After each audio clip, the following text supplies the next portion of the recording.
করছে ভাই রে, আগামীকাল সকাল বেলাতে ঈদের নামাজ অনুষ্ঠিত হবে। আমরা সবাই কালকে ঈদগাহতে যাব ঈদের নামাজ পড়তে। একটা ছেলেকে বলতে দেখছেন, ছেলেটা ওই অপর ছেলেকে বলছে, আচ্ছা ভাই বলো তো কালকে যে ঈদের নামাজ তুমি কি পড়ে যাবে? তোমার আব্বা তোমাকে নতুন জামা এনে দিয়েছেন কি না? তখন ওই কচি বাচ্চাটা ফিরিয়ে বলছেন, ভাই রে, আমার আব্বা আমার জন্য নতুন জামা কিনে এনেছেন, নতুন পাঞ্জাবি কিনে এনেছেন, আমি ওই নতুন জামাটা পরে ঈদের নামাজ পড়তে যাব। তখন এই বাচ্চা ওই বাচ্চাকে ফিরিয়ে আবার জিজ্ঞাসা করছে, ভাই তোমার আব্বা তোমার জন্য কি কিনেছেন? উনিও বলছেন, আমার জন্য আমার আব্বা নতুন জামার ব্যবস্থা করে দিয়েছেন, সকাল বেলাতে নতুন জামা পরে আমরা ঈদগাহার ময়দানে যাব।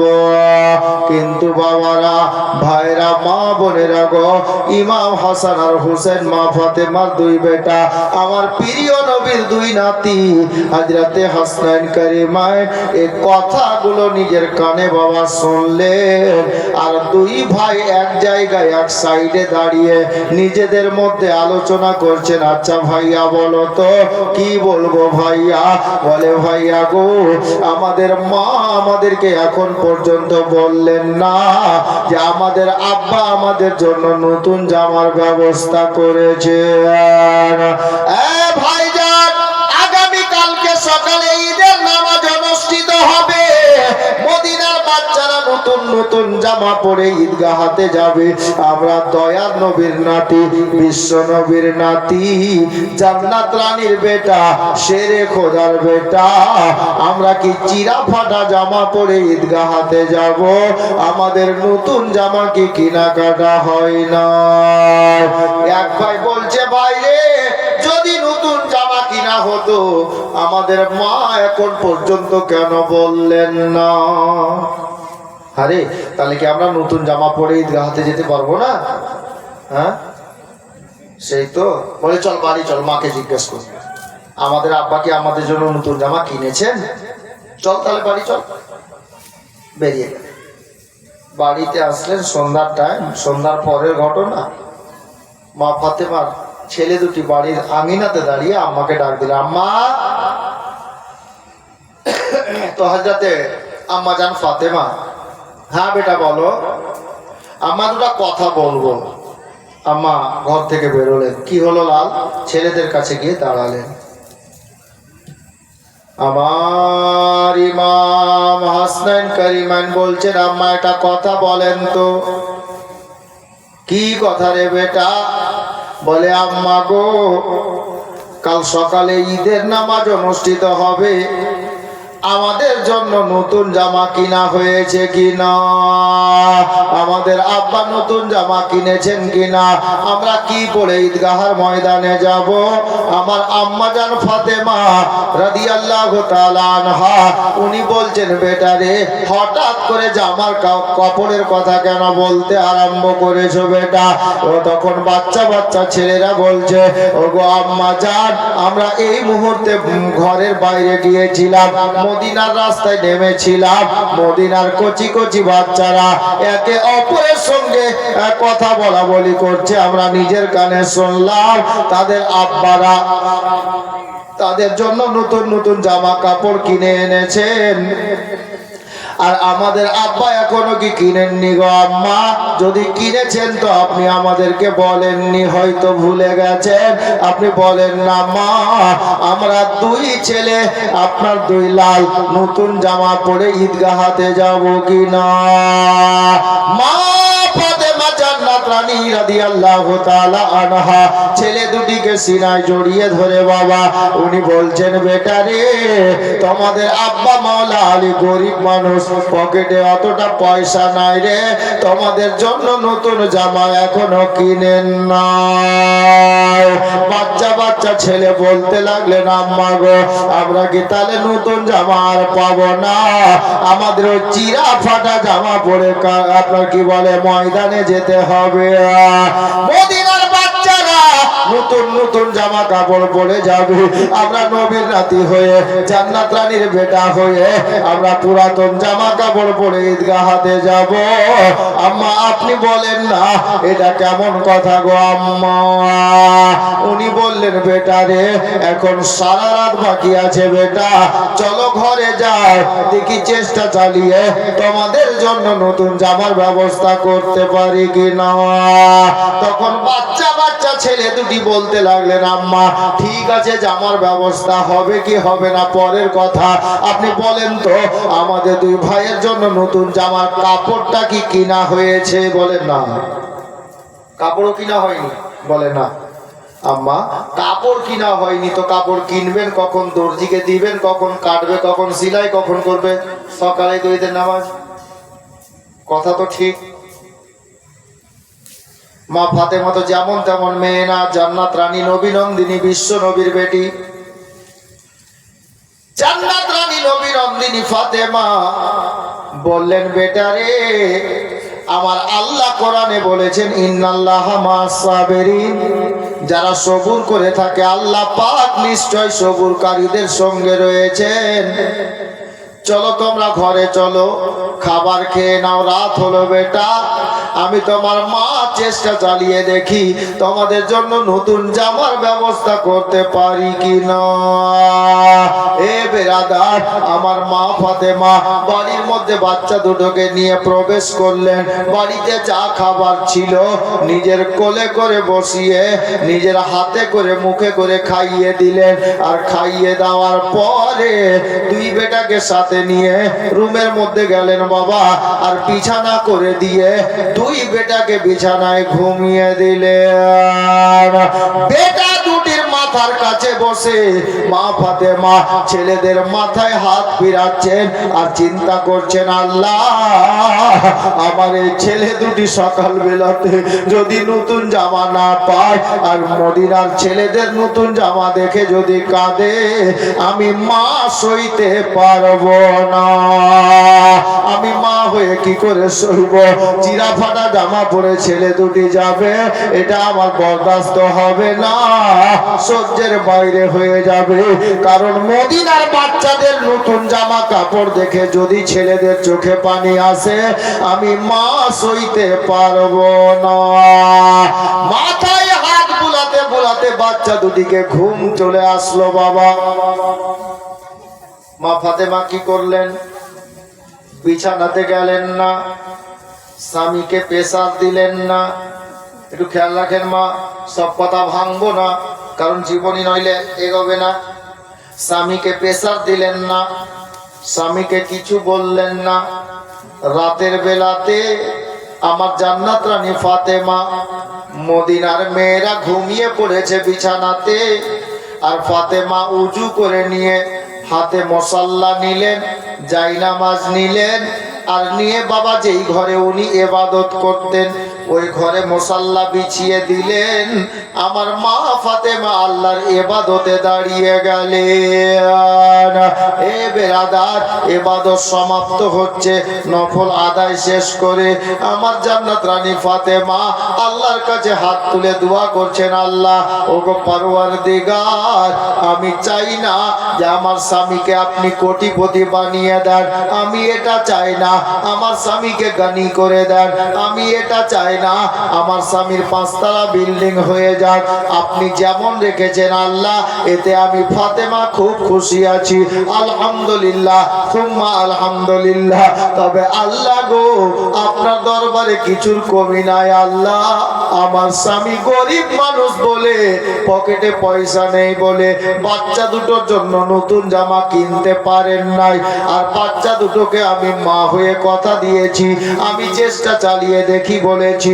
তবে আল্লাহ আজকে সকাল বেলাতে যখন ঈদের নামাজ পড়তে ছেলেরা যাবে, মদিনার কচি কচি বাচ্চারা সাহাবীদের ছেলেরা নতুন নতুন জামা কাপড় পরে যাবে, আর আমি জান্নাত রানীর বেটা দুটি চিরা ফাটা তালি লাগা জামা পরে বেরোবে। মদিনার বাচ্চাদের জামা দেখে যদি আমার ছেলে দুটি কাঁদে তাহলে আমি মা নিজেকে সইতে পারবো না। ও আল্লাহ, আমি মা হয়ে আপনার কাছে দোয়া করি আমার ছেলে দুটোর জন্য আপনি দয়া করে একটা জামার ব্যবস্থা করে দেন। হে বেরাদার, আমার জান্নাত রানী এত কাঁদছেন বাবা, আল্লাহকে ডাক দিচ্ছেন, কাঁদছেন। আল্লাহ পাক পরওয়ারদিগারে আলম খাল্লাকে কায়নাত ওনার রহমত জোশে চলে এলো। আল্লাহ পাক গায়েব থেকে জিবরিল আমিনকে ডাক দিলেন, জিবরিল রে আর দেরি করিস না, জিবরিল সংসদ ওই দেখ নবীর বেটি ফাতেমা আমি আল্লাহকে ডাক দিয়েছে, আল্লাহ আল্লাহ বলে কাঁদে, আমি আল্লাহর প্রতি ভরসা রেখে হাত তুলে দোয়া চাইছে। এ জিবরিল শোনো, ফাতেমার কান্নাকে আমি আল্লাহ আমার নিজের পবিত্র দরবারে কবুল করে নিয়েছি।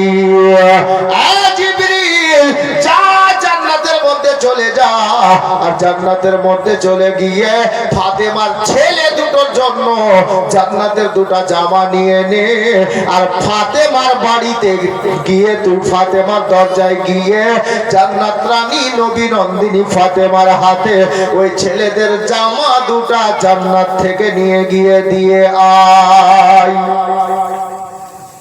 ফাতেমাকে দিয়ে আই যা।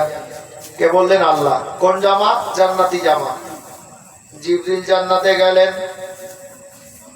দুটা জামা নিলেন। জিবরিল জান্নাত থেকে বেরিয়ে যাবেন, আল্লাহ বলছেন এই জিবরিল দাঁড়াও। দাঁড়িয়ে গেল। জিবরিল দাঁড়িয়ে গেছে। জিবরিল বলছেন আল্লাহ হুকুম করেন। আল্লাহ গায়েব থেকে আওয়াজ দান করছেন, আচ্ছা জিবরিল বলো তো, ওটা তো আমার নবীর বেটি, আমার বন্ধুর বেটি ফাতেমা, আমাদের মা বোনদের মতো নন, যদিও মেয়ে কিন্তু এদের মতো নন। কি করে? এদেরকে দেখেন জিন্দেগিতে মাথায় ভালো করে কাপড় দেয় না, কিন্তু ফাতেমার মাথার চুল অন্য কোনো পরপুরুষ জীবনে কোনোদিন দেখেনি। আরে পরপুরুষ তো দূরের কথা, ফেরেশতাদের সর্দার জিবরিলও দেখেনি। জি, ফাতেমা সারা পৃথিবীর মেয়েদের চাইতে আলাদা। হযরতে জান্নাত রানী ফাতেমার বাড়িতে তুমি জান্নাতি এই জামা দুটি নিয়ে যাবে, ফাতেমাকে গিয়ে বলবে ভাই একটা ছেলে যাও বসার জায়গা করো, মেয়েদের মা বোনদের জায়গা একজন যান, একজন গেলে হবে, বসার একটু সুযোগ করে দেন। মা বোনরা পিছন থেকে আসছেন, একটু সামনে চেপে গেলে বসে বসে একটু এগিয়ে যান, একটু এগিয়ে যান দয়া করে, নবীর মহব্বতে, আলে নবীর মহব্বতে একটু এগিয়ে যান। হ্যাঁ, এদের জায়গা একটু বড় করিও, মা বোনদের জায়গা একটু বড় করিও। আর নাহলে একটা কাজ করো, হ্যালো কাছে বেশি হয়ে যাবে, এটা এই কাপড়টাকে খুলে এদিক দিয়ে একটা খুঁটি আর কেটে দিও, একটু চ্যাঁচা করে দিও। হ্যাঁ হ্যাঁ, ওটা করলেও হবে, তাহলে এদিকে একটু বাড়িয়ে দেবে। যাই হোক, যেটা ভালো হয় তোমরা কমিটির লোক সিদ্ধান্ত নিয়ে করবে। যাই হোক, একটু বসার জায়গা দিয়ে দেন। আলহামদুলিল্লাহ। তো বেরাদা, আচ্ছা যাই হোক বসুন, ঠিক আছে, এবার হয়ে যাবে ইনশাল্লাহ। ওনারা বুঝতে পারছেন, তারা মা আমার বোন আমার একটু দেখবেন যার আশেপাশে খালি আছে বসার জায়গা দিয়ে। হ্যাঁ, একটু সামনের দিকে চলে এসো ভাই। সুবহানাল্লাহ, একবার দরুদ পড়ি। আল্লাহুম্মা সাল্লি আলা মাওলানা মুহাম্মদ ওয়া আলা আলি সাইয়্যিদিনা মাওলানা মুহাম্মদ সাল্লাল্লাহু তাআলা আলাইহি ওয়াসাল্লাম। আম শুনেন,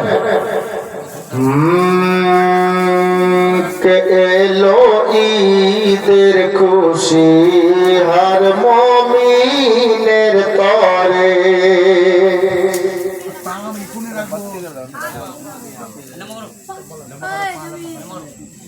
এলো ঈদের খুশি হর মুমিনের তরে, এ খুশি বেটে দাও, এ খুশি বেটে দাও সবার ঘরে ঘরে, এলো ঈদের খুশি। খুশি হর মুমিনের তরে।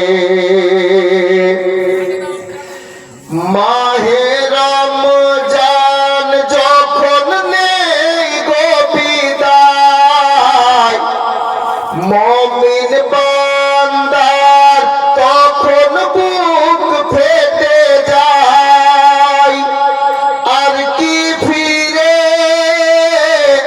ওই পাবে তারে হায়াত যদি তার শেষ হয়ে যায়, ও গো শেষ হয়ে যায়। উঠে রমজানের চাঁদ শান্তি করতে আবার, উঠে রমজানের চাঁদ শান্তি করতে আবার। মিটে যায় মনসাদ, মিটে যায় মনসাদ, এ খুশির জোয়ারে এলো ঈদের খুশি হার মুমিনের তরে। আর যখন ঈদের চাঁদ উঠে যায়, মানে ঈদ হবে কালকে, আজকে চাঁদ উঠে গেল, তখন কি হয়? আমার নিজের লিখা গজল বলছি, বাপ শোনেন। চারিদিকে পড়ে যায় খুশি খুশি রব, মনের মতো সাজাতে ব্যস্ত হয় সব। ফারিস্তারা উকি মেরে দেখে জমিনে, কি করে সাজায় আজ মুমিন উৎসব, ও গো মুমিন উৎসব। পেয়ে এই খুশির দিন জীবন হয় গো রঙিন, পেয়ে এই খুশির দিন জীবন হয় গো রঙিন। মনে হয় চিরদিন, মনে হয় চিরদিন এ খুশি রাখবো ধরে, এলো ঈদের খুশি হার মুমিনের তরে। এ খুশি বেটে দাও সবার ঘরে ঘরে, এলো ঈদের খুশি হার মুমিনের তরে। अब যেখানে বলছিলাম ওখানে ছন্দ চলে এলো, সে দেখবেন। হাসান হোসেন বলেন, ও গো আম্মা শুনো না, আমরা কি দুই ছেলে নতুন জামা পাবো না? এখানে বলছিলাম ঘটনা। হাসান হোসেন বলেন, ও গো আম্মা শুনো না, আমরা কি দুই ছেলে নতুন জামা পাবো না? নতুন জামা পাবো না তো খুশি হয়ে রব্বানা পাঠান জান্নাতি জামা, খুশি হয়ে রব্বানা পাঠান জান্নাতি জামা।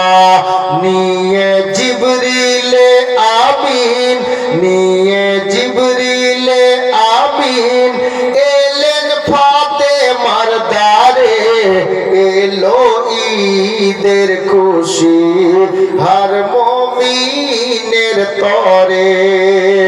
এ খুশি বেটে দাও সবার ঘরে ঘরে, এলো ঈদের খুশি হার মুমিনের তরে।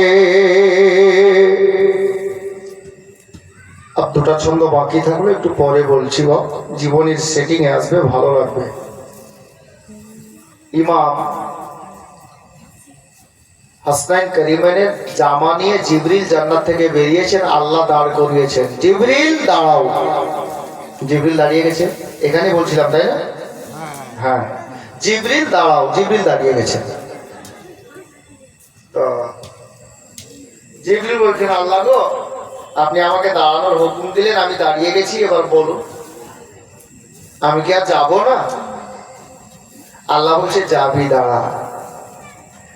ওই ফাতেমা তো যেমন তেমন লোকের বেটি না, ওটা আমার বন্ধুর বেটি। আল্লাহ বলছেন আমার হাবিবের বেটি, আমার দোস্তের বেটি।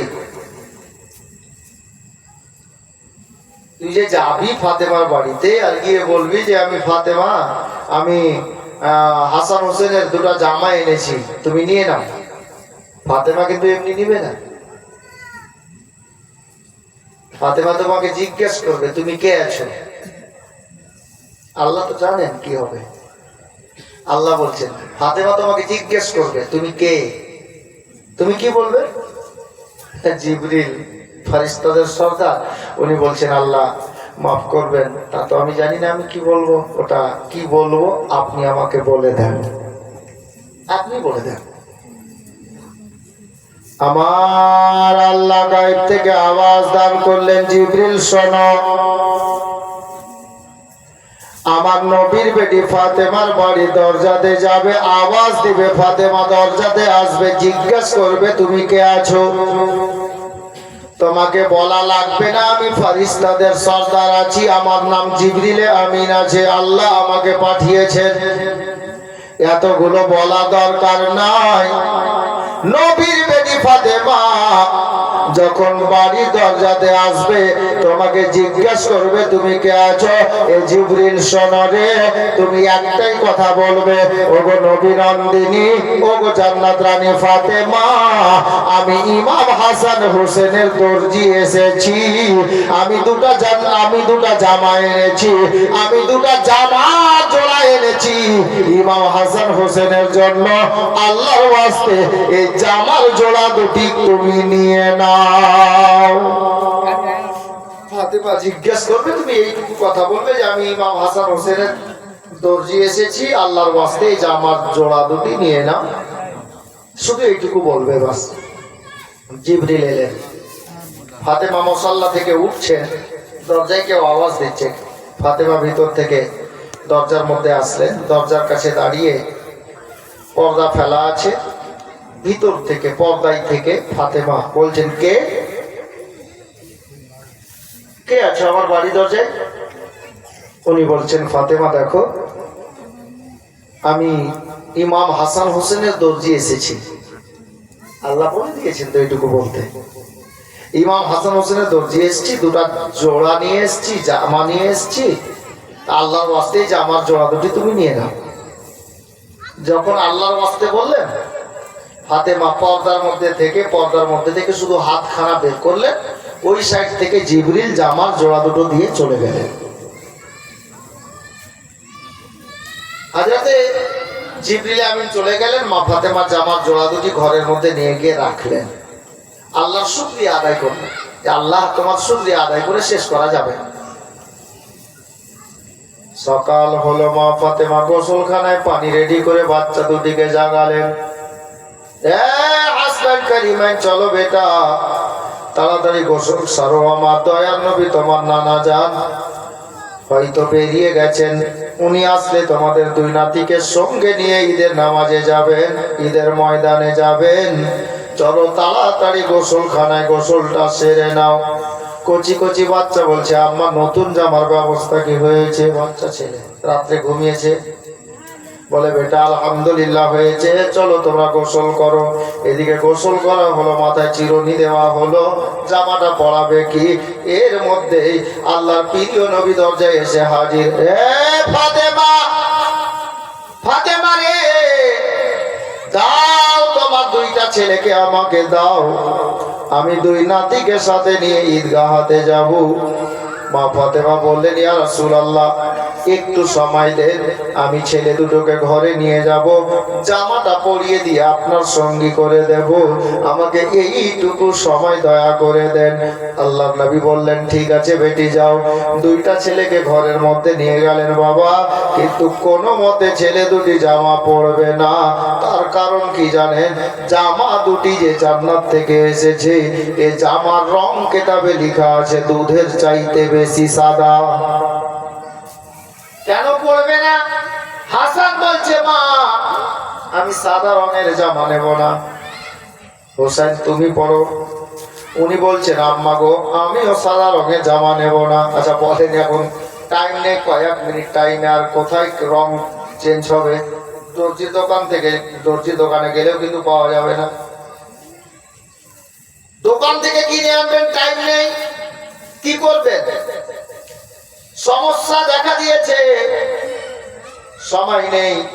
আল্লাহ নবী ডাক দিচ্ছে, ফাতেমা কি ব্যাপার, এত দেরি কেন হচ্ছে? বেটি বেরিয়ে আসলেন, বলে ইয়া রাসূলুল্লাহ আমি সমস্যায় পড়েছি। কি সমস্যা রে বেটি? বলে ঘটনা এই, তোর ছেলে দুটিকে নিয়ে আয়। নিয়ে আসা হলো। আমার নবী বললেন, নানু ভাই বলো তো কি রঙের জামা নেবে? বলে আমি নেব সাদা। উনি সাদা চাইছেন, আমি নেব সবুজ। ছোট বেটা বলছেন আমি নেব লাল রঙের জামা। এখন জামা দুটোর রঙই আছে সাদা। বাবা এখানে ইখতিলাফ আছে, একজন লেখক এই মতো লিখেছেন। আল্লাহর নবী বললেন ঠিক আছে, শান্তি বজায় রাখো। ফাতেমা দাও হাসানের জামা আমাকে দাও। আল্লাহর নবী নিলেন, হুসাইনের জামা আমাকে দাও। হুসাইনের জামা নিলেন। আল্লাহর নবীর স্পর্শ হওয়াতে দুটা সাদা রঙের জামা একটা সবুজ একটা লাল রঙে পরিণত হয়ে গেল। আল্লাহর নবীর মজেজা এটা, একে মজেজা বলে। আর কোন রাইটার লিখেছেন এরকম যে না আল্লাহর হুকুম, জামার জোড়া দুটো, একটা লাল আর একটা সবুজই এসছিল। আল্লাহ বেশি জানে, এর থেকে বেশি মন্তব্য আমাদের আমরা কোনো মন্তব্য এতে করবো, এটা আমাদের ঠিক বা উচিত নয়। আচ্ছা থেকে আমি এখন জামার জোড়া দুটি নিজের নিজের পছন্দের রং পেয়ে গেছে, দুই ছেলে খুব খুশি। হ্যাঁ, এখন নিজে নিজে জামা পড়তে লেগে গেছে, দেন আমি পেয়ে গেছি, পড়ছেন। ফাতেমা আমার নবীর চোখের দিকে দেখছেন, চেহারার দিকে দেখছেন। আমার নবী একটু আগে তো হাসছিলেন, কিন্তু এখন দেখতে পাওয়া যাচ্ছে আমার নবী পাকের চক্ষু মোবারক থেকে টপ টপ করে মতির দানার মতো অশ্রু বেরোচ্ছে, কাঁদছেন। আহা, আমার মায়ার নবীর দিকে তাকিয়ে মা ফাতেমা বলেন, ইয়া রাসূলুল্লাহ, ইয়া হাবিবাল্লাহ, নবী গো বেয়াদবি ক্ষমা করবেন হুজুর, আমি কি কোনো ভুল করে দিলাম, কোনো বেয়াদবি করে ফেললাম? আমার নবী বলেন, না বেটি, তবে আব্বা জান আজকে ঈদের দিনে আমার নবীর চোখে পানি দেখছি, ব্যাপারটা কি? একটু আগেই যে আপনি হাসছিলেন, মুচকি হাসি দিচ্ছিলেন। আল্লাহর প্রিয় নবী বললেন, বেটি রে বলো তো জামা দুটি কোথায় পেয়েছো, কোন মার্কেটে কিনেছো, কোন দর্জির কাছে বানিয়েছো? বলেন আব্বা মাফ করবেন, এটা দর্জির বানানো নয়, এটা কোনো মার্কেটে কিনা নয়। ঘটনাটা খুলে বললেন, সারা রাত আল্লাহর কাছে কেঁদেছিলাম মুসাল্লাতে বসে। আল্লাহ পাক দয়া করে ভোরবেলাতে আমার বাড়িতে একজন মুসাফিরকে পাঠিয়েছিলেন। আমি জিজ্ঞাসা করলাম তুমি কে আছো? উনি বললেন আমি দর্জি এসেছি ইমাম হাসান হোসেনের, আল্লাহর বাস্তে দুটা জামা এনেছি, জামা দুটা নিয়ে নেন। এইটুকু বলাতে আমি ফাতেমা হাতটা বাড়িয়ে জামাটা নিয়েছি হুজুর, এর থেকে বেশি আমার জানা নয়। আমার নবী বললেন, ফাতেমা তুমি সারা রাত আল্লাহর কাছে কেঁদেছো, তোমার কান্না আমার আল্লাহ কবুল করে নিয়ে যেই জামার জোড়া দুটি পাঠিয়েছে, এটা জামাটা দুনিয়ার জামা না রে, তোমার বেটার জন্য দুইটা জামা আল্লাহ পাক জান্নাত থেকে পাঠিয়েছে। ফাতেমা জান্নাতি জামা এসেছে তোমার ছেলে দুটির জন্য। এ ফাতেমা জানো বেটি, যেই লোকটা জামা এনেছিলেন ওই লোকটা কে ছিলেন রে? বলে হুজুর আমি তো জানি হাসান হোসেনের দর্জি এসেছিলেন। বলে না রে বেটি, না, ওটা হলো যা আপনার কি বলে সমস্ত ফারিস্তাদের সর্দার হযরতে জিবরিলে আমিন এসেছিলেন। আল্লাহ পাক উনাকে তোমার দুইটা বেটার দর্জি সাজিয়ে দুনিয়ায় তোমার বাড়ির দরজায় পাঠিয়েছিলেন। এজন্য একটু আগে বললাম জামা নিয়ে ফাতেমার দ্বারে কে আসলেন? জিবরিল। আর আগে বাড়েন, আল্লাহর নবী বলছেন, ও বেটি ফাতেমা আমার কান্নার কারণ কি জানো? বলে আব্বা কি, কেন কাঁদছেন আপনি, কারণটা কি? বলে বেটি রে তোমার বড় ছেলে আজকে সবুজ রঙের জামা পছন্দ করেছে, তার কারণটা জানো? বলে না ইয়া রাসূলুল্লাহ, আল্লাহ এবং আল্লাহর রাসূল বেশি জানেন। আমার নবী বললেন, বেটি রে তোমার বড় ছেলে ইমাম ইমাম হাসান জহর পানে 20 পানে দুনিয়া থেকে শাহাদাত বরণ করবে, শহীদ হয়ে যাবে। এ ফাতেমা, এই সোনার মদিনাতে তোমার ছেলেকে 20 পান করিয়ে দিয়ে দুনিয়া থেকে বিদায় করে দেওয়া হবে। আমি নবীর সামনে এই দৃশ্যখানা ভেসে উঠেছে, আমি সইতে পারছি না রে, যার কারণে আমার চোখে পানি এসেছে। এ বেটি ফাতেমা, তোমার ছোট ছেলে হুসাইন লাল রঙের জামা পছন্দ করেছে, তার কারণটা জানো বেটি? একদিন তোমার বেটা হুসাইনকে মদিনা ছাড়তে বাধ্য হয়ে যাবে, মদিনা ছেড়ে মক্কাতে যাবে। মক্কাতে কিছুদিন জিন্দেগি যাপন করার পরে তোমার বেটা ইরাকের সরজমিন কারবালাতে গিয়ে রক্তে লালে লাল হয়ে যাবে, আর রক্তে লাল হয়ে গিয়ে জামে শাহাদাত বরণ করবে। এই কারণে তোমার ছোট বেটা লাল রঙের জামা পছন্দ করেছে। তোমার ছোট বেটা কিভাবে শহীদ হবে আমি আমার চোখের সামনে দৃশ্যখানা দেখতে পাচ্ছি রে বেটি, যার কারণে আমি নবীর চোখে জল বেরোচ্ছে। বাবা, দুই ছেলে জামা তো পেয়ে গেল, এখন আমার নবী বলছেন, আচ্ছা নানু ভাই জামা হয়ে গেছে? বলে জি। আমার নবী বলছেন, এসো, টাইম হয়ে গেছে, বেশি টাইম নেই, নামাজের লোক অপেক্ষায় আছে, আমি যাব, তারপর তো জামাত হবে, কারণ ইমামতি করবে কে? আমার নবী না গেলে। আমার নবী বলছেন, নানু ভাই এসো, চলো ঈদের নামাজে যাই। হাজরাতে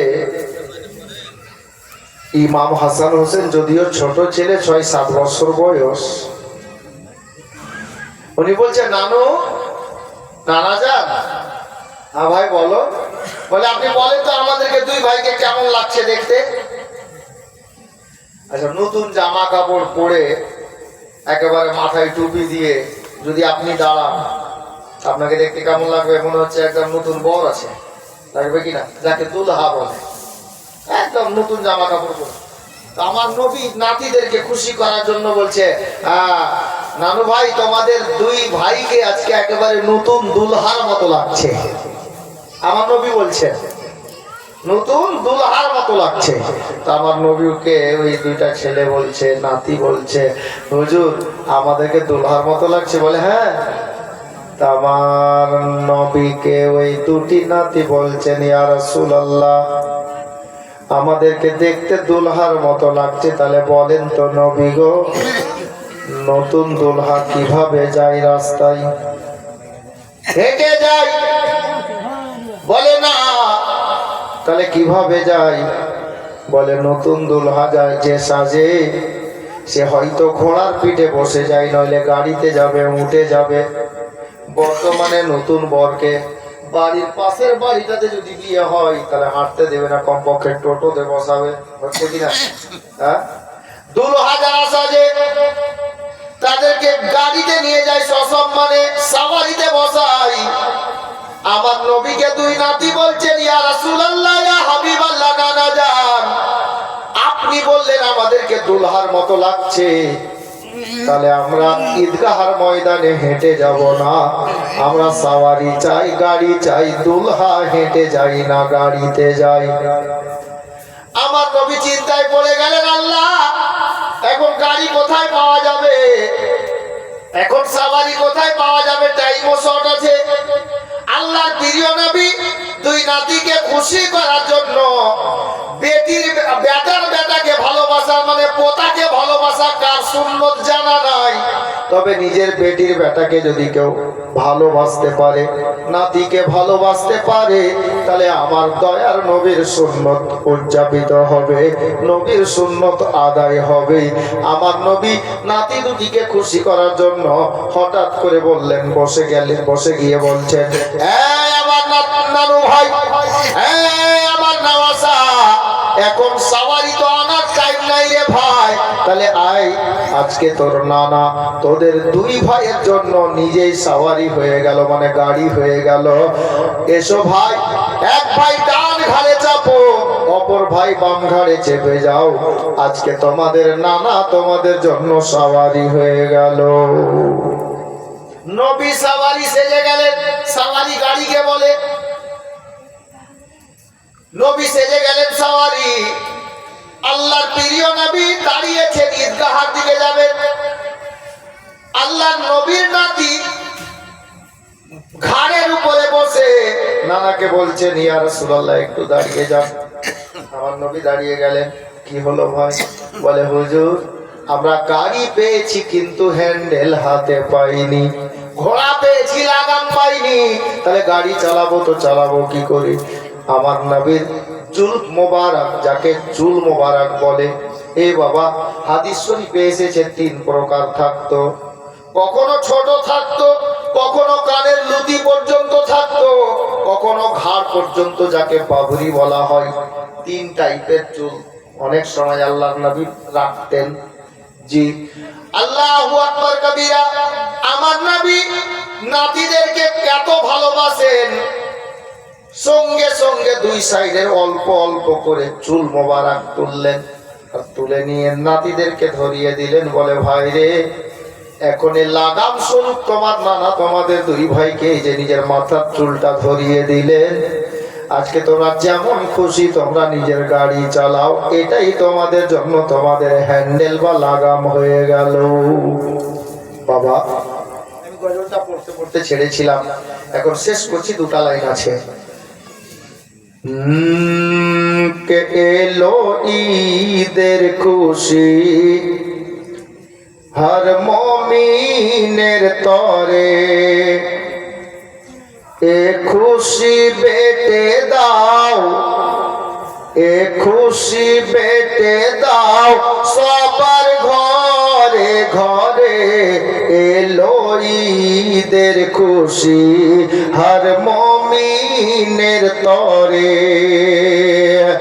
হাসান হোসেন বলেন, ও গো আম্মা শুনো না, আমরা কি 2 ছেলে নতুন জামা পাবো না, নতুন জামা পাবো না, তো খুশি হয়ে রাব্বানা পাঠান জান্নাতি জামা, খুশি হয়ে রাব্বানা পাঠান জান্নাতি জামা।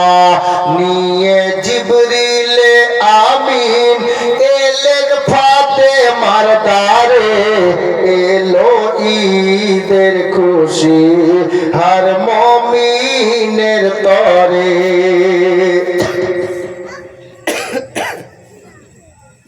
এখন যে ঘটনা শুনলেন, ছন্দ শুনুন। জামা কাপড় পরা হয়ে গেছে, নবী ডাক দিচ্ছিলেন 2 নাতিকে, কিভাবে আর কি উত্তর শুনেন। নবী বলেন, ও নাওয়াসা ছুটে এসো না, ঈদের নামাজ পড়তে যাব বলে এসো না। নাওয়াসা নাতিকে বলে, নবী বলছেন, এসো ভাই আমরা ঈদের নামাজ পড়তে যাই। 2 নাতিকে কোলে নিয়ে যেতে চাইলেন, তো কোলে চাপলেন না। তখন ছেলেরা কি বলছিলেন আর নবী কি করলেন, যেটা ঘটনাতে শুনেলেন, ছন্দে বুঝে নেন। নবী বলেন, ও নাওয়াসা ছুটে এসো না, ঈদের নামাজ পড়তে যাব কোলে এসো না, ও গো কোলে এসো না। তো নাতি 2টি বলছেন, ও গো প্রাণের নানা সওয়ারি কোথায় বলেন না, ও গো প্রাণের নানা সওয়ারি কোথায় বলেন না। সওয়ারি নবীজি হলেন, সওয়ারি নবীজি হলেন, ও গো নাতিদের তরে, এলো ঈদের খুশি হর মুমিনের তরে, এ খুশি বেটে দাও সবার ঘরে ঘরে, এলো ঈদের খুশি হর মুমিনের তরে। আসমাউল কালিমি বলে, শুনো মুমিন মুমিনা,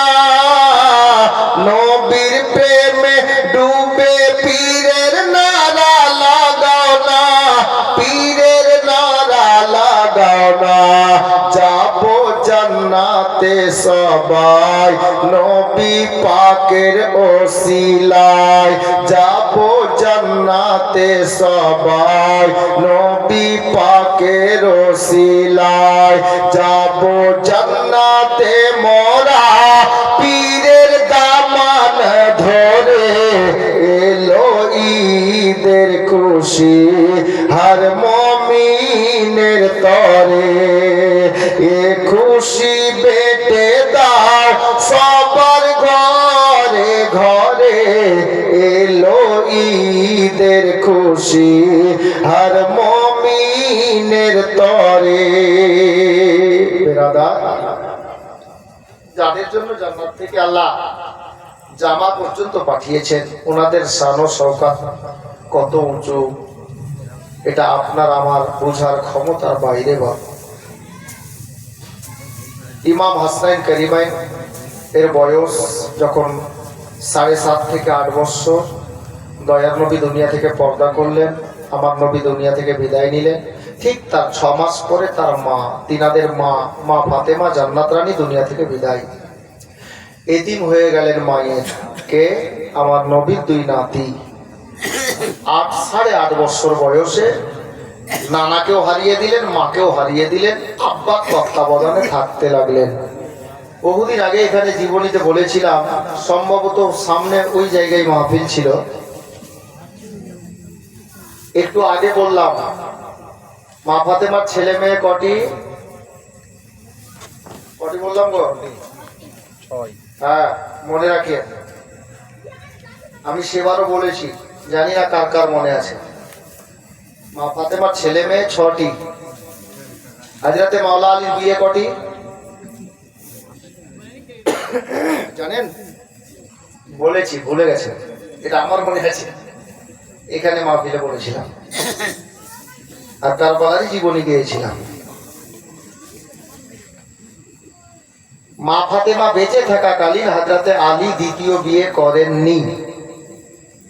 মা ফাতেমার ইন্তেকালের পরে মাওলা আলী আরো 8খানা বিয়ে করেছিলেন। তাহলে কটা হলো? হ্যাঁ, টোটাল 9টা। মা ফাতেমার পেট থেকে 6টা ছেলে মেয়ে। খুব বুঝে যাবেন কথাগুলো মন দিয়ে। কিন্তু আর যে 8খানা স্ত্রী ছিলেন, ইনাদের পেট থেকেও বাচ্চা হয়েছে। এখন প্রশ্ন হচ্ছে, মাওলা আলীর মোট ছেলে মেয়ে কজন? এটা একটা জানার বিষয়, আমি বলে দেবো আজকে বসে। মাওলা আলীর মোট ছেলে মেয়ে কজন? একটু পরে, এখন নয়। 2 ছেলে বড় হতে থাকলেন আব্বার তত্ত্বাবধানে। নবী পাক পর্দা করার পর মা ফাতেমা পর্দা করলেন পরস্পর। হযরতে আবু বকর সিদ্দিকের দৌর চলে গেল, হযরতে উমরের দৌর খতম হলো, ওসমান গনির দৌর খতম হলো, মাওলা আলীর হুকুমত এলো। এখানে কিন্তু সামটাচ্ছি আমি, আমাকে জীবনী লাইনে নিয়ে আসতে হবে। এখানে আবার 3-4 দিক থেকে কথা মিলাতে হবে।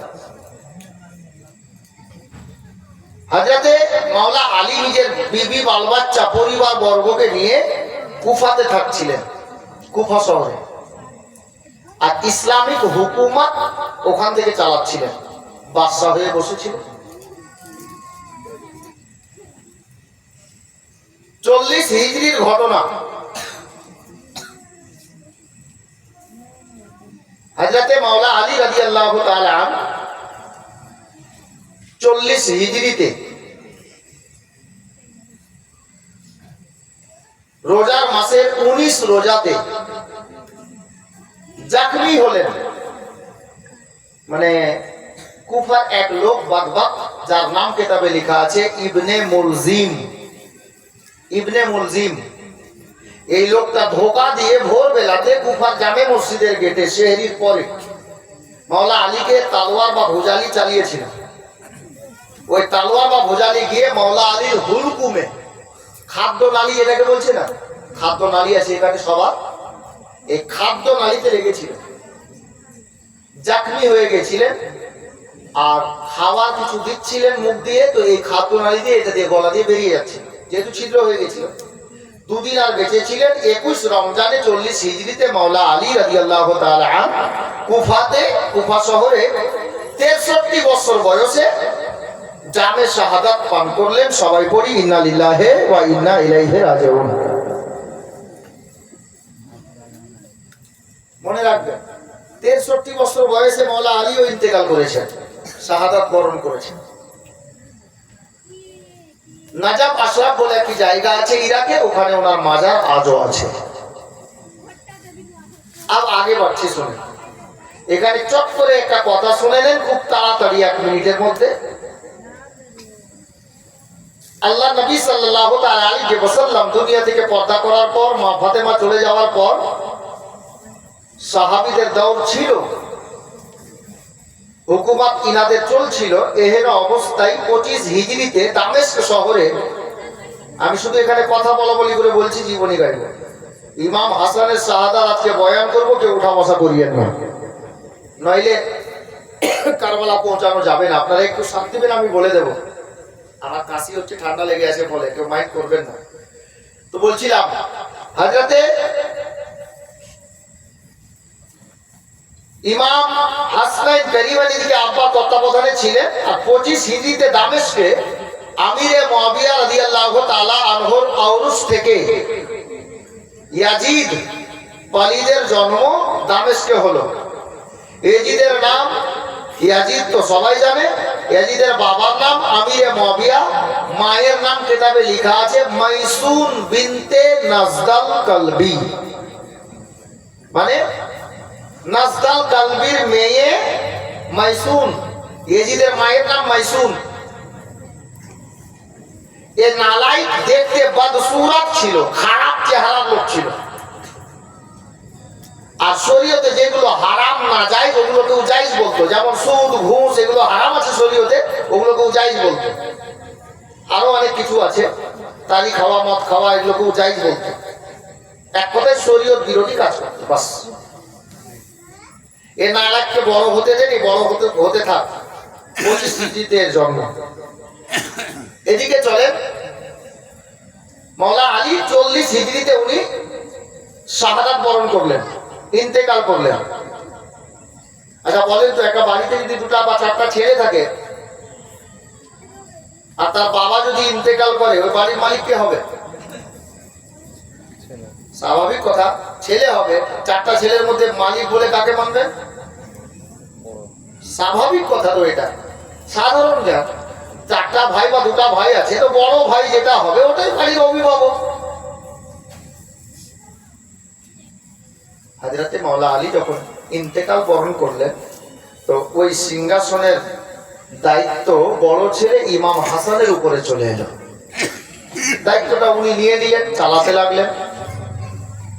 প্রায় 6 মাসের মতো এই দায়িত্ব বহন করলেন, চালালেন। ইখতিলাফ, মতভেদ সৃষ্টি হলো কুফাতে। কেউ বলছে না ঠিক আছে, আর কেউ বলছে না মানব না, অন্য কাউকে করা হোক। যাই হোক, হযরতে ইমাম হাসান দেখলেন যে এই পাটাপাটি হতে গিয়ে দেশটাই ভেঙে যেতে পারে, যার কারণে না, এটা করা যাবে না। হযরতে গেরামি মতভেদ সৃষ্টি না করে সবাই যেন এক হয়ে থাকে, যার কারণে 3টা শর্তের উপরে খেলাফত নামা সঁপে দিলেন। কাকে? আমিরে মুয়াবিয়াকে। আমিরে মুয়াবিয়া রাদিয়াল্লাহু তাআলা আনহুকে 3টা শর্তে খেলাফত সঁপে দিলেন। শর্তগুলো কি? 1 নম্বর শর্ত হচ্ছে, আমিরে মুয়াবিয়া ইন্তেকালের পরে এই সিংহাসনের মালিক নবীর নাতি হাসান বা হুসাইন হবেন। 2 নম্বর শর্ত, মাওলা আলীর জামানা থেকে নিয়ে আজ পর্যন্ত আশেপাশের রাজ্যগুলো থেকে, শহরগুলো থেকে যে ট্যাক্স গুলো নেওয়া হতো, এই ধরনের কোনো ট্যাক্স নেওয়া যাবে না। আর 3 নম্বর শর্ত কি হলো, হযরতে আলীর জামানা থেকে নিয়ে আজ পর্যন্ত এই সিংহাসনের আন্ডারে যত ঋণ আছে, ধার আছে, দেনা আছে, সবটা দেনা বা ঋণ পরিশোধ করবেন আমিরে মুয়াবিয়া। এই 3টা শর্ত লিখে দিয়ে দায়িত্ব গুছিয়ে দিয়ে সিংহাসন সঁপে দিয়ে ইমাম হাসান এবং হুসাইন এবং পরিবারের সমস্ত ছেলে মেয়েকে নিয়ে আমার মাওলা হাসান চলে আসলেন কুফা ছেড়ে মদিনাতে, যেখানে জন্মভূমি। আল্লাহ আল্লাহ বেরাদার, বাবারা, ভাইরা, মা বোনেরা, আমার ইমাম হাসান রাদিয়াল্লাহু তাআলা আনহু এবার সোনার মদিনায় বাবা নিজের জিন্দগি যাপন আরম্ভ করেছে। একদিন দুদিন করতে করতে বাবা বেশ কিছুদিন কেটে গেল। আল্লাহু আকবার কবিরা, দিনটা ভালোই কাটছিল বাবা। আমার ইমাম হাসান রাদিয়াল্লাহু তাআলা আনহু একদিন নামাজে এশা আদায় করার জন্য মসজিদে নববী শরীফে গিয়েছেন বাবা। প্রতিদিনের মতো সেই দিনও নামাজের জন্য মসজিদে নববীতে গেছেন, মুসাল্লাতে দাঁড়িয়েছেন। নামাজে এশা আদায় করে সমস্ত মুক্তাদি একের পর এক বাড়ি ফিরে গেলেন। আল্লাহর প্রিয় নবীর প্রিয় নাতি হযরত ইমাম হাসান পাক রাদিয়াল্লাহু তাআলা আনহু কোরআনের তেলাওয়াত সেরে নিয়ে তাসবিহ তাহলিল সেরে নিয়ে মুসাল্লা থেকে সবার শেষে দাঁড়ালেন। আর আমার প্রিয় নবীর দরবারে আকাদ্দাসে গিয়ে দাঁড়ালেন। নবীকে সালাম জানিয়ে আমার নবীর দরবার থেকে আদবের সহিত বেরিয়ে নিজের বাড়ির দিকে চলতে আরম্ভ করেছে। বাবারা, ভাইরা, মা বোনেরা, আমার মায়ার নবীর সুন্নত গুলির মধ্যে একটি সুন্নত হলো বাবা, যদি আপনি মধু পান করতে পারেন আল্লাহর প্রিয় নবীর সুন্নত আদায় হবে। আমার ইমাম হাসানের ব্যাপারে কিতাবে লেখা আছে বাবা, মাঝে মধ্যে রাতের বেলাতে আমার ইমাম হাসানে পাক রাদিয়াল্লাহু তাআলা আনহু মধু পান করে বিছানায় ঘুমাতেন। সেই দিন বাড়িতে ঢুকলেন রাতের বেলাতে, এশার নামাজ আদায় করে এসে ঘরের মধ্যে যাওয়ার পরে দেখতে পাওয়া গেল টেবিলে বা তাকে বাবা এটা খেয়ে আপনার কি বলে মধু রাখা আছে, বর্তনে করে মধু রাখা ছিল। আমার নবীর সুন্নত মনে করে ইমাম হাসান ওই মধুটা পান করে নিলেন। যেমনই মধু পান করেছেন রে বাবা, মধু পান করাও সমান আর শরীরের জ্বালা আরম্ভ হয়ে গেল। আল্লাহু আকবার কবিরা, বুঝতে পারা গেল মধুটা যেমন তেমন মধু ছিল না বাবা, এই মধুর মধ্যে কোন দুষ্ট দুরাচার বিষ মিলিয়ে রেখে দিয়েছিল। আমার ইমাম হাসান সারা রাত বাবা ওই ব্যথায় জর্জরিত হয়ে শরীরে আগুনের মতো জ্বালা করতে লাগলো। ব্যথায় জর্জরিত হয়ে বাড়িতে থাকলেন বাবা। যখন সকাল হলো ইমাম হাসানকে আল্লাহর নবীর দরবারে নিয়ে যাওয়া হলো। আমার নবীকে সালাম জানিয়ে নবীর দরবারে দাঁড়িয়ে আল্লাহর কাছে দোয়া করলেন, আল্লাহ পাক নবীর ওসিলাতে ইমাম হাসানের শরীরের সমস্ত বিষখানাকে পানি করে দিলেন। বিষ ভালো হয়ে গেল। এই করে আবার সময় কাটতে লাগলো। বেশ কিছুদিন চলে গেল। আমার হুজুরের মনে একটা সন্দেহ, আল্লাহ হয় না হয় কেউ আমার সঙ্গে দুশ্মনী করছে। কিছুদিন গেল বাবা, আল্লাহর নবীর নাতি হাসানে পাক রাতের বেলাতে নামাজে এশা আদায় করার পরে বাড়িতে এলেন। আর বাড়িতে এসে দেখলেন বর্তনে করে খেজুর রাখা আছে। আমার আল্লাহর নবী সাল্লাল্লাহু তাআলা আলাইহি ওয়াসাল্লাম মাঝে মধ্যে খেজুর পান করে খেজুর খেয়ে থেকে যেতেন। আল্লাহর নবীর সুন্নত মনে করে বাবা 6 থেকে 7 খানা খেজুর আমার ইমাম হাসান খেলেন। উনিও মাঝে মধ্যে খেজুর খেয়ে ঘুমিয়ে যেতেন। আর যেমনই খেজুর খেয়েছেন বাবা, পূর্ণ শরীরটা যেমন আগুন লেগে গেলে দাও দাও করে জ্বলে রে বাবা। আমার ইমাম হাসানের শরীর জ্বালা আরম্ভ হয়ে গেছে। বুঝতে পারা গেল আজকের খেজুরেও কোনো দুষ্ট দুরাচার বিষ মাখিয়ে রেখেছিল।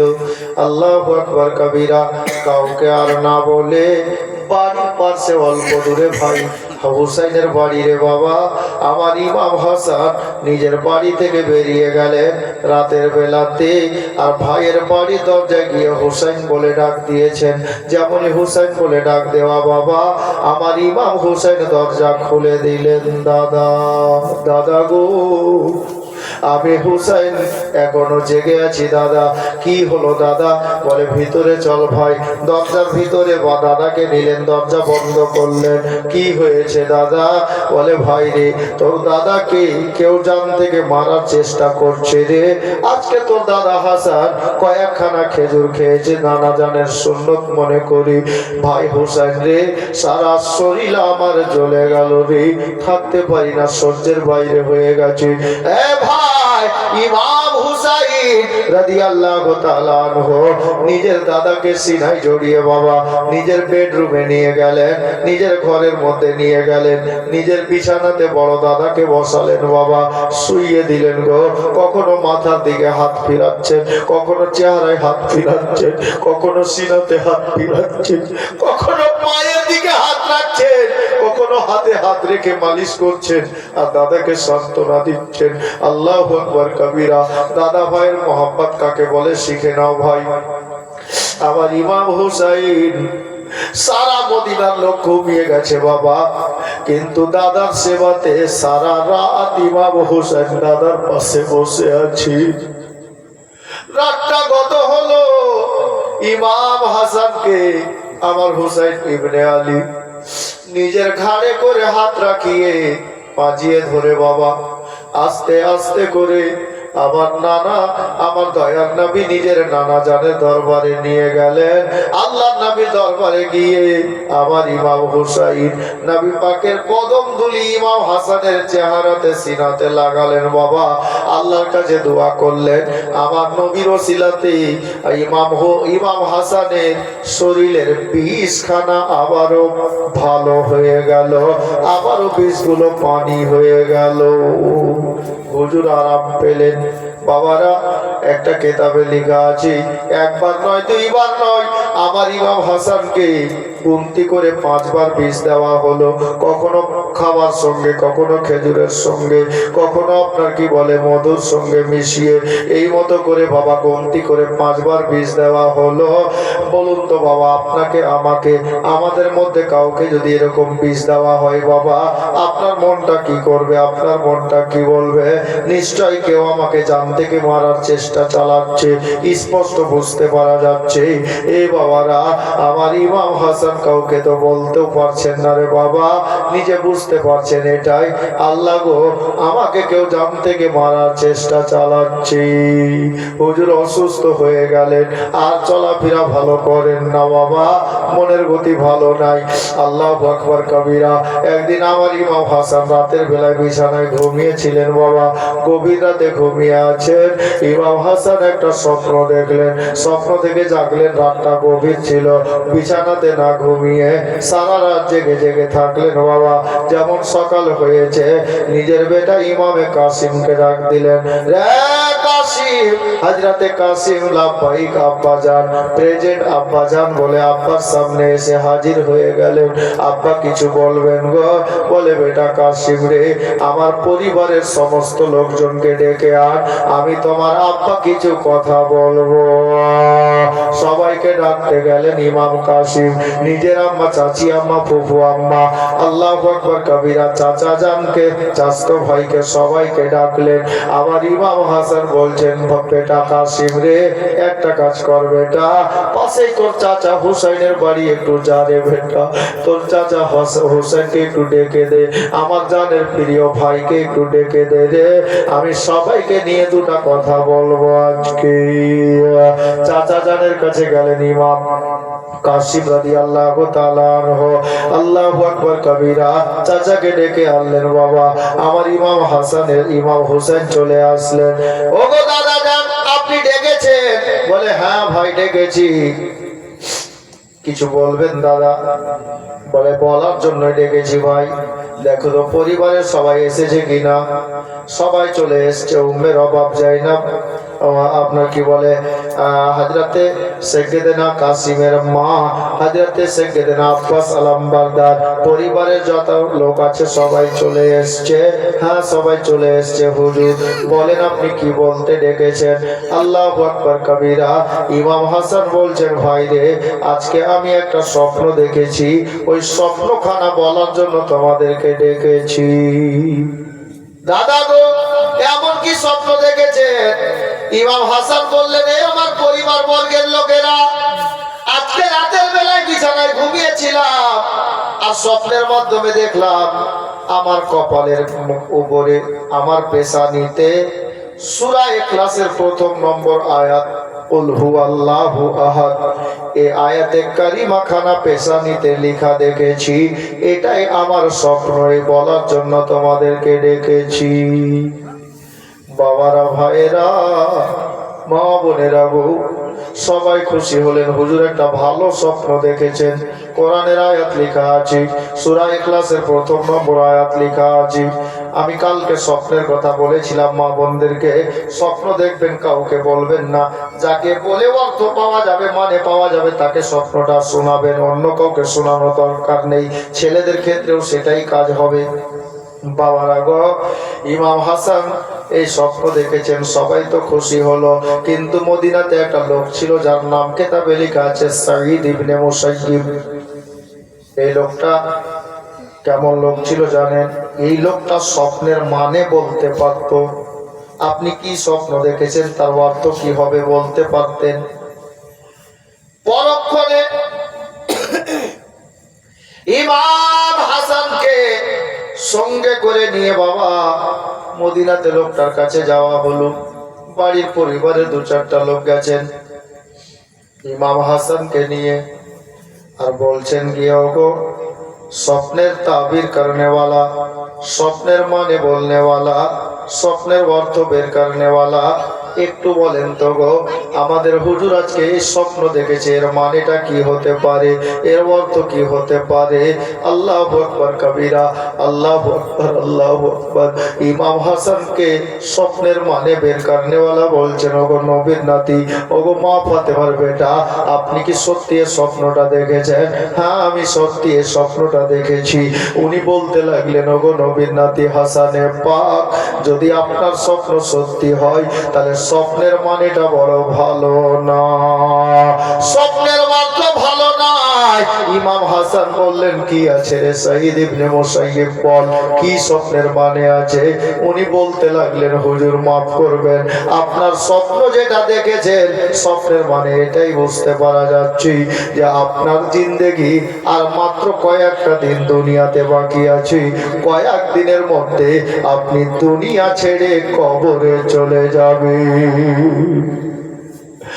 আর মাত্র কয়েকটা দিন বাকি আছে।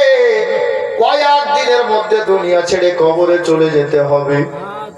বাবারা, ভাইয়েরা, মা বোনেরা গো, যদি কোনো ডাক্তার আপনাকে বলে দেয়, এই মাস্টার সাহেব তোমার আর টাইম নেই, ওষুধ নেই, এমন অসুখ হয়েছে, তো বলেন তো ওই লোকটা কদিন আর বাঁচবে? যদি 1 মাস বাঁচত, দেখবেন 15 দিনে লোকটা মারা যাবে, হার্ট অ্যাটাক করেছে, চিন্তায় পড়ে যাবে, খাবার দাবার উঠে যাবে।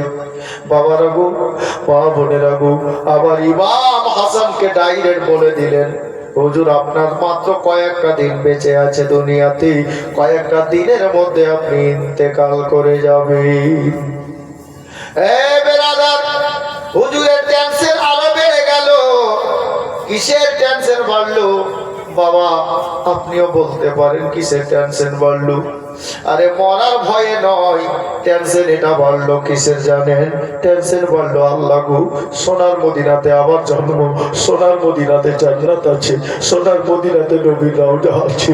আমি 5 টাইম নবীর দরবারে যাচ্ছিলাম, আর নবীর দরবারে হাজিরি দিতে পারবো না, নবীকে সালাম জানাতে পারবো না।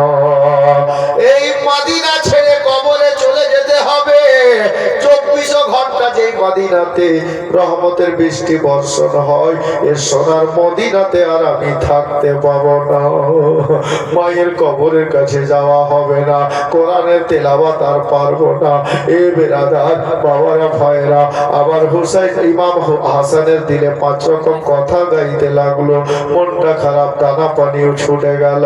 হুজুর কয়েকদিনের মধ্যে এতটা অসুস্থ হয়ে গেলেন রে বাবা, বিছানায় উঠে বসতে একার পারছেন না। দানা নেই, পানি নেই, খাবার নেই, তরল জাতীয় লিকুইড জাতীয় খাবারগুলো অল্প অল্প করে খাচ্ছেন। খাবার যায় না পেটে, আর কটা দিন বাকি আছে জিন্দেগির, দুনিয়া ছেড়ে কবরে যাওয়া লাগবে। বাবারা, আমার ইমাম হাসানের স্ত্রী ইমাম কাসিমের মা, মা বোনরা কান লাগান, ইমাম কাসিমের মা একদিন কি করেছেন জানেন গো? নিজের স্বামীর কাছ থেকে একটু বাবা হুকুম নিয়ে বাড়ির বাইরে, ঘরের বাইরে গেলেন। একটা মেয়ের নাম কেতাবে লেখা আছে জাইনাব।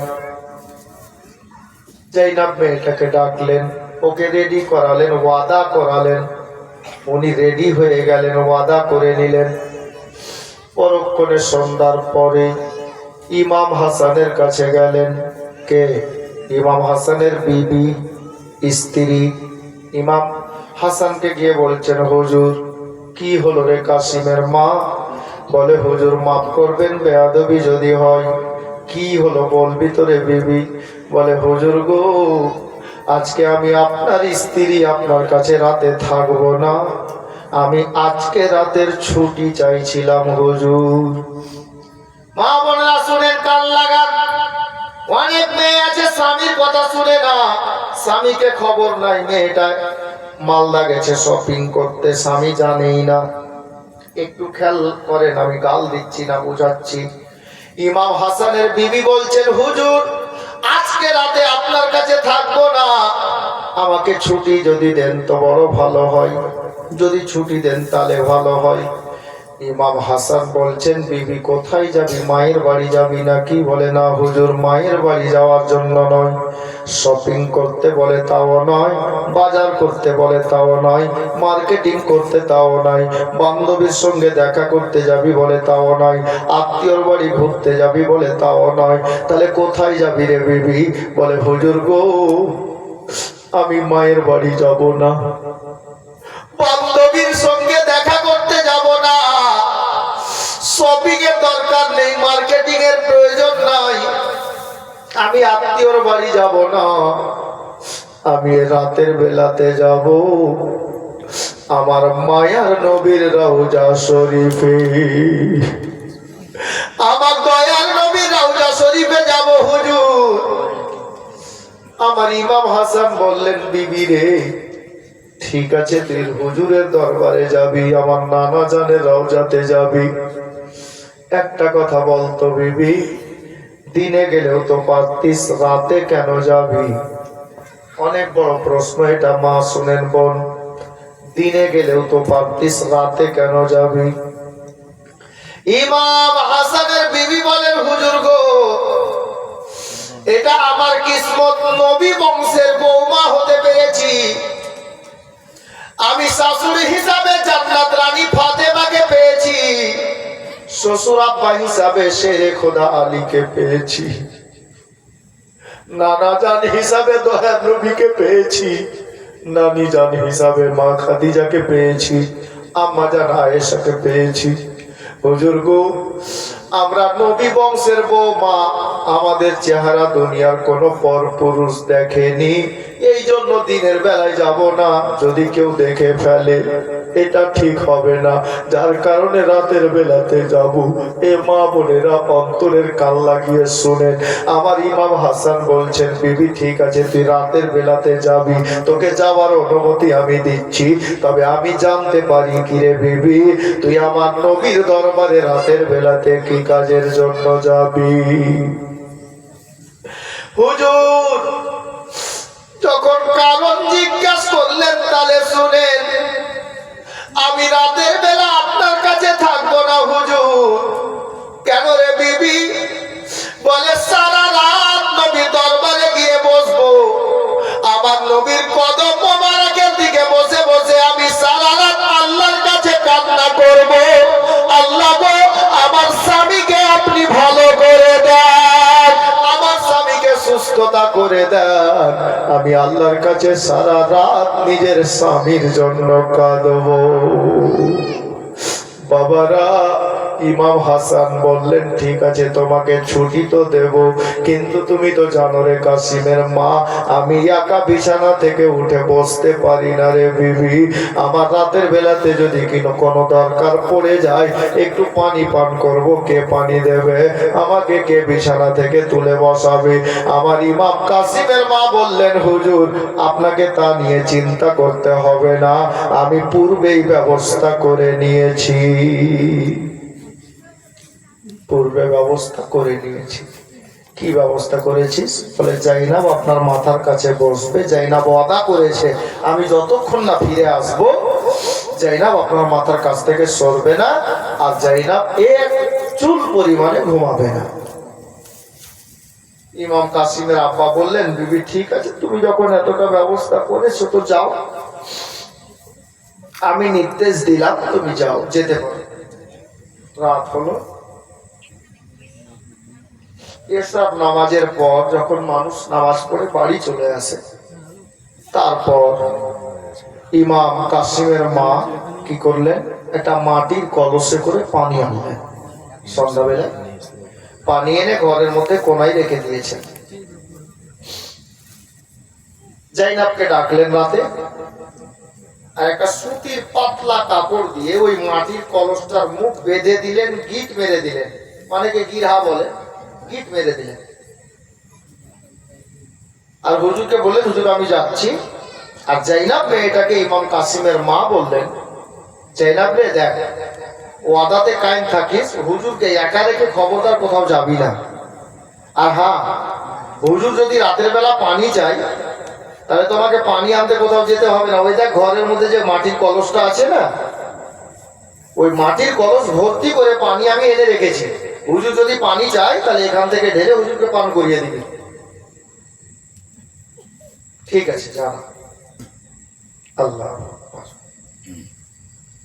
আমার ইমাম কাসিমের মা হুজুরকে সালাম দিয়ে বেরিয়ে গেলেন।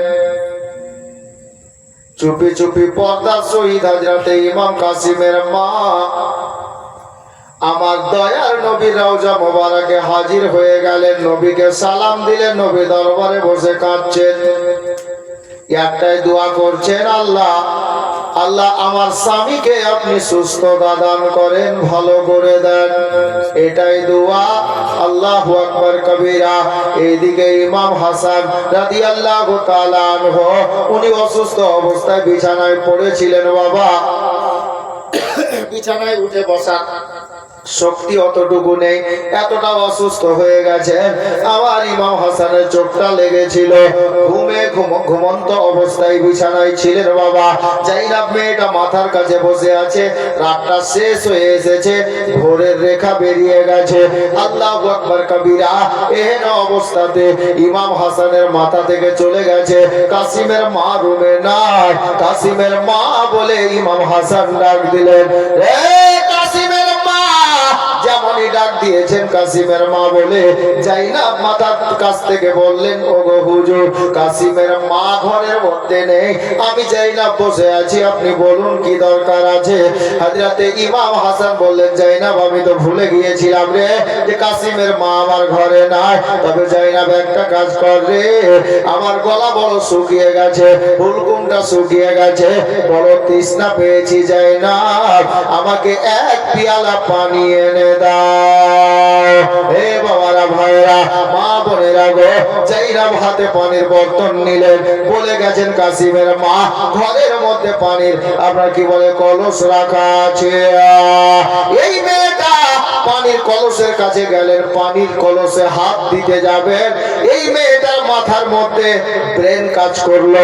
মেয়েটাকে তার ব্রেন জিজ্ঞেস করলো, এ আল্লাহর বান্দি, এটা সন্ধ্যা রাতের পানি, রাতটা শেষ হয়ে গেল, এই পানিটাকে আমরা বাঙালিরা বাসি পানি বলি, বলি না? সন্ধ্যাবেলা এক গ্লাস পানি আপনি রেখে দিয়েন, এক বোতল রেখে দিয়েন, আর সকালবেলা যদি ওটাকে পান করবেন, এটা কোন পানি বলে? বাসি পানি বলে কিনা? আচ্ছা বলেন তো, এখন এক গ্লাস পানি টিউল থেকে নিবেন, আর সকালবেলার পানি এক গ্লাস রাখা আছে, ওটা খেলে বেশি ভালো লাগবে না এখনকারটা বেশি ভালো লাগবে? তাজাটা ভালো লাগবে কিনা? স্বাভাবিক কথা। ইমাম কাসিমের মা ঘরে নাই, জাইনাব মেয়েটা কি বললো জানেন? উনি মনে মনে ভাবলেন, আল্লাহ এই পানিটা সন্ধ্যা বেলার পানি আছে, বাসি হয়ে গেছে, এর টেস্ট অতটা হবে না, স্বাদ অতটা লাগবে না। ইমামে হাসানকে পানি আর ঢেলে না দিয়ে মেয়েটা মাথার কাছে এসে দাঁড়িয়ে বলছেন, হুজুর পানি তো ঘরে রাখা আছে, কাসিমের মা রেখে গেছে, তবে পানিটা আমি ঢাললাম না, এই জন্য ঢাললাম না হুজুর, এটা বাসি পানি, সন্ধ্যা রাতের পানি, এই পানিটা আপনাকে দিলাম না গো হুজুর। আপনি যদি আমাকে একটু হুকুম দিতেন, একটু অর্ডার দিতেন হুজুর, আমি তাড়াতাড়ি করে বাড়ির বাইরে যেতাম আর ঠান্ডা তাজা পানি এনে আপনাকে দিতাম, ওই তাজা পানিটা পান করে তৃষ্ণাটা নিবারণ করতেন, তৃষ্ণাটা মিটে যেত, পিপাসা নিবারণ হয়ে যেত। এ বেরাদার বাবারা, ভাইরা, মা বোনেরা, ইমাম হাসান বললেন, যাও জাইনাব তাই করো। আর বাধাও দিলেন না, উনি হুকুম দিয়ে দিলেন, চলে গেলেন জাইনাব পানি আনতে। ইমাম কাসিমের মা কোথায় আছেন?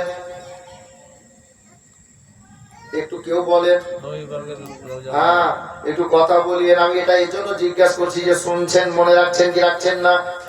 আমার ইমাম কাসিমের মা নবী পাকের রওজাতে আছেন, ওইদিকে উনি কান্নাকাটি করছেন, আল্লাহু আকবার কবিরা। কিন্তু বাবা একটা কথা মনে রাখবেন, রাখে আল্লাহ, মারে কে? মারে আল্লাহ, বাঁচাই কে? আল্লাহ যাকে নেবে, সারা পৃথিবীর শক্তি লাগিয়ে দিলে তাকে বাঁচানো যাবে না, আর আল্লাহ যাকে বাঁচাবে, সারা পৃথিবীর শক্তি লাগিয়ে দিলে কেউ মারতেও পারবে না। জি, যার জন্য বহুদিন পূর্বে একটা বাংলা কবি লিখেছিলেন, কি মরতে হবে একদিন তোমায় ভুলে যেও।